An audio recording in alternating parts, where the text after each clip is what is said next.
Hey everybody, Phil from Two Forks Woodworks. So recently I've been killing some brain cells watching Instagram. And mostly I watch the woodworking videos on Instagram.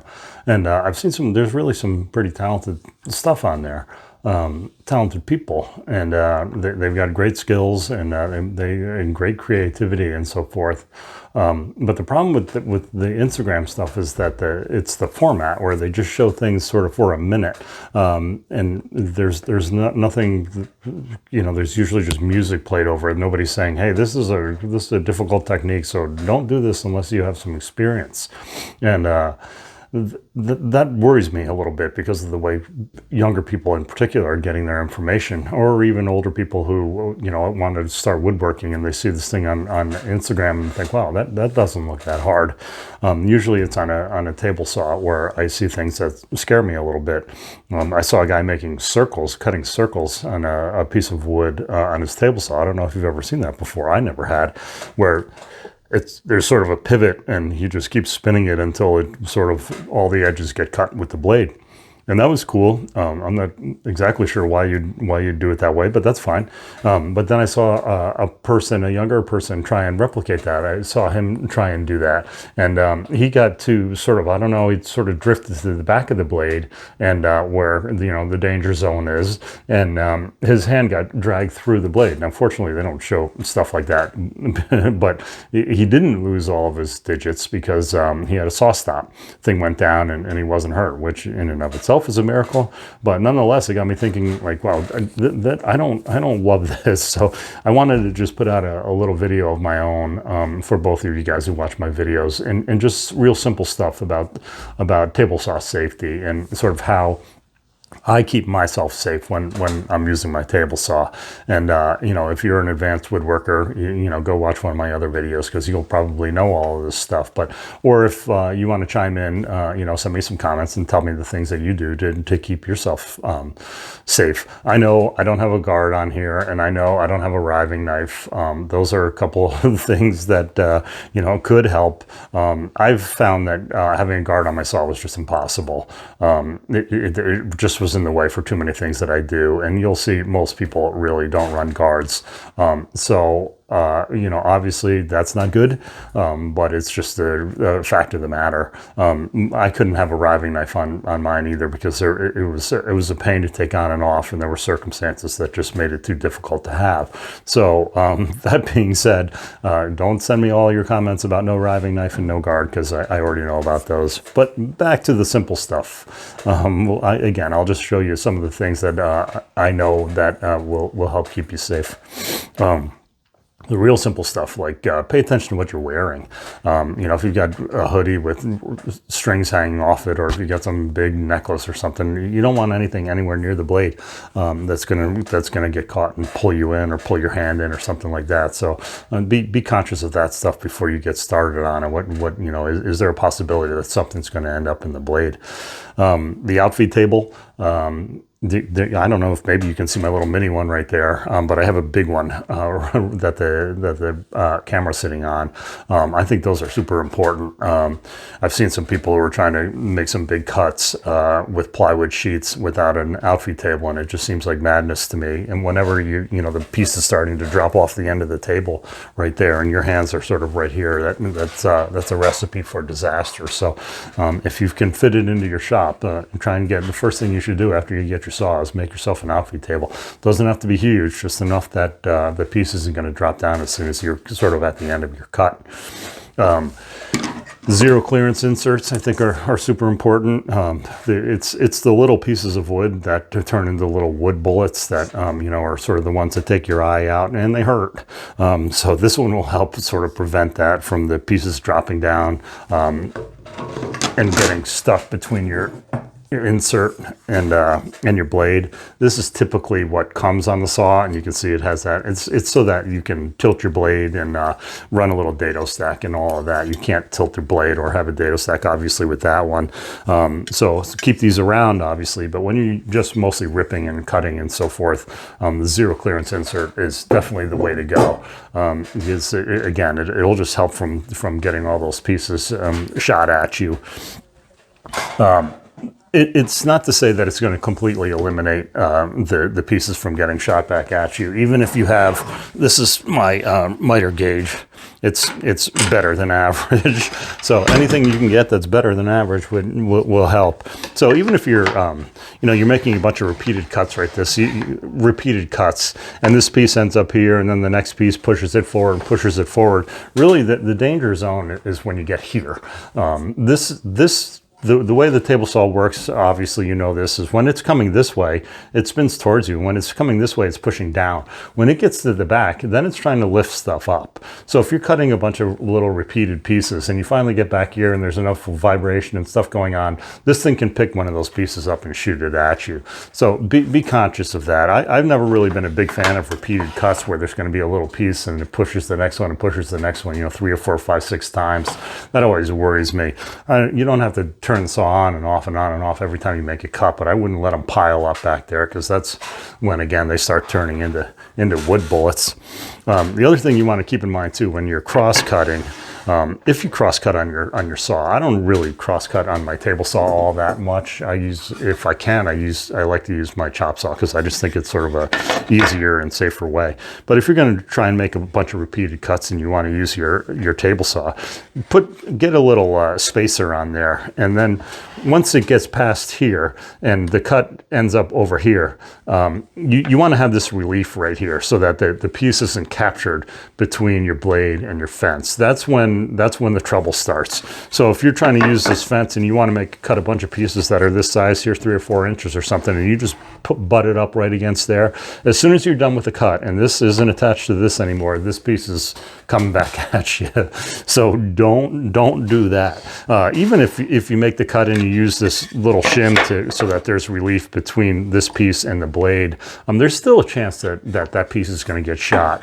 If it somehow vibrates and the tooth catches it, then there's a chance it's going to come firing back at you. So you might want to stay out of this little danger zone when you make any of your cross cuts, because that's when the pieces start come flying. But this is definitely a way, if you're going to make repeated cuts, to keep the pieces from getting stuck in there. If you just do it like this, I guarantee you that piece is going to come firing back out at you. And again, even if you're using this and you're being safe, if there are little pieces in here, they can still get shot back at you. And the thing I like to do to sort of eliminate that, even though I have this crazy sophisticated miter gauge, is to use one of these, and it's just a crosscut sled. And, there are a million videos on how to make it. I have one on how to make it. They're really easy. And that way, after you've made your cut, the piece is just sitting in here. And it's less likely to get caught by the blade. And you can even push it past and take your piece out and then pull it back and make your next cut and what have you. You can make these super sophisticated however you want it. These are great tools to have in the shop. And it'll help when you're cross-cutting to keep those pieces from shooting back out at you. Highly recommend these. I think I have 4 of these things. Super easy to make. So think about making one of these for yourself if you like to cross cut on your saw. Maybe you don't have a chop saw, you're just strictly using your table saw to cross cut. When it comes to ripping things, I'd like to I have this strap on here that acts as a reminder for me that when I'm pushing something through, if my hand hits this, or before it gets through, if I hit this, then my hand's too close, in my opinion. This is used, I use this to capture the hose for my shop vac, and sucks up some of the dust that doesn't get captured by the bigger dust collector. So if I'm pushing this and I hit this, that's a push stick time. And I keep mine up, it's magnetic, I keep it on the duct above my head. But use these almost always. If you're trying to rip a piece and your hand's nowhere near your fence and nowhere near the blade, you're okay. But anytime you think, I don't love this, and again, this is a little reminder, you don't have to do this, but use a push stick. Keep them nearby. I've got 2 nearby. I keep this one right above me at all times. So that will help to keep your fingers on your hand. The other thing is devices like this, the push stick and this little guy. This thing's called the gripper, and I love this tool. It's for real little pieces, and it adjusts up and down and in and out, so that if you're cutting something even smaller than this, it'll hold it in there. So tiny little pieces, and it'll keep it tight against the fence, and it'll keep it held down on the table. I'm not advertising this piece, although if they want to send me stuff, they can. But this is a really good one, and my point is anything that you can get, any aftermarket accessories, push sticks, things like this that you can get that will help hold the pieces down, so that you don't have to with your fingers. I recommend getting those. And again, this is a really good one. I'm sure there's other ones out there. Not inexpensive, but it's a heck of a lot cheaper than having your fingers sewn back onto your hands. So that's something that I would recommend. The first thing, really, I'm backtracking a little bit, but an important thing also when you're first starting out is to understand how each blade actually affects how the blades affect your cuts, the rake of the blade, how many teeth you have on your blade, things like that, because the rake will change the way it acts when it's cutting. So all of those things, the height of the blade out of the piece of wood, everybody debates that, a 1/4 inch, 3/8. Read up about all of that stuff as much as you can, like how the rake's affected, how the teeth affected, and so forth, because you don't really want to just take any old blade, plop it in there, and think that you're going to get the best cuts, or sometimes the wood's going to try and ride up on it if you don't have any rake. So do as much research as you can on that. It's simple things like that. I think that people don't really take in mind when they're first starting out. They just get the saw, they get a blade and throw it on in there, probably the cheapest one they can, and that's a mistake. To understand all the dynamics of the saw, again, what happens at the front of the saw and how the danger area at the back, how it's trying to lift things up. Those are the things that you want to try and think about a lot before you make a cut. Certainly, anytime that you're about to do something, and if there's a thought in your mind like, this is kind of stupid, or wow, I'm kind of sketchy, I don't feel comfortable with this, absolutely don't do it then. There's a better way to do it. You really shouldn't ever do anything on a table saw that is sketchy. If you are, then shame on you. There's always a better way to do it. There's always a safer way to do it. If you think that's a little scary, then you're definitely doing something wrong. When you're changing blades, unplug your saw. It seems simple, but my old business partner used to yell at me all the time because I used to keep the thing plugged in. I mean, when you're changing blades, you got your hands down here, and for whatever reason, if that saw gets turned on, you're in big trouble. That's going to be a mess. So the simplest thing you can do to avoid any kind of problem like that is just unplug the saw when you're changing your blades.